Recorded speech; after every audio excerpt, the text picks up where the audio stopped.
Please subscribe to Facetv Africa and turn the notification on. Facetv Africa, ẹ jọ̀ọ́ ẹ subscribe hete. Facetv Muswobi.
Subhanaka Allahumma khairan wa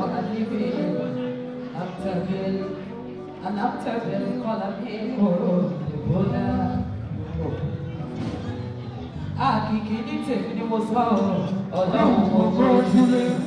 Àtànà bí mo wọ̀ pẹ̀lú àwọn òlàwọ̀ àti àtọ́ wípé lọ́dún tí ó bá lè ṣó kò sí òfin mi rárá. Torí pé màmá mi ti ní mo máa ṣoríire o. Ṣé òbí ti ní mo máa ṣọlùwọ́ríkà? Fàlàlù wáríkà bíi ti ọmọdé. Alhamdulillahi ti gbéra kẹ́kọ̀ọ́ bó ṣe jẹ́ là ń ṣe wí. Àní nínú obìnrin olórin tó ń kọrin sílámù o, kan tó kàwé ní méjì wọn lọ́kàn làgídí. Èmi ń kọrin nídí lọ́ṣẹ́ ní tèmi yàtọ̀ o, àwọn orin tí òwe méjì tó ń kọrin sílámù. Ọlọ́run ló fi rẹ́ mi ọmọ èèyàn kọrin. Ṣẹ̀rí pé lọ́gbọ́n testify sí i. Ọlọ́run ló fi rẹ́ mi kí ìwà ìṣọ́bẹ̀yàn. Ọlọ́run ló fi rẹ́ mi ọmọ èèyàn kọrin. Gbogbo ọpẹ́ gbogbo iyì títọ́ lọ́hùn ní adúpẹ́ ibi tá a ti bẹ̀rẹ̀. Ibi àbọ̀dé òṣàlẹ̀mọ́ àgbéga ọ̀gá tún lè wọ́n dúpẹ́. Gbogbo ọpẹ́ gbogbo iyì títọ́ lọ́hùn ní adúpẹ́ ibi tá a ti bẹ̀rẹ̀. Ibi àbọ̀dé òṣàlẹ̀mọ́ àgbéga ọ̀gá tún lè wọ́n dúpẹ́. Mo kọ́ lọ́wọ́ bá òye láyé. Ọlọ́wọ́ ọba tó ń na níta tó ń sáré. Ọba tó ń na ní tó sì tún pani ooo. Ọlọ́run tó ń pani lẹ́rìn tó sì ń pani lẹ́kún. Ìjókòó tí gbogbo wa jókòó lè ní ooo. Àkìkí olórí o. Ìjókòó ọpẹ́ ni. Gbogbo làwọn òwò òkè yìí. Mo fi bàbá wa. Ayala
àkìkí.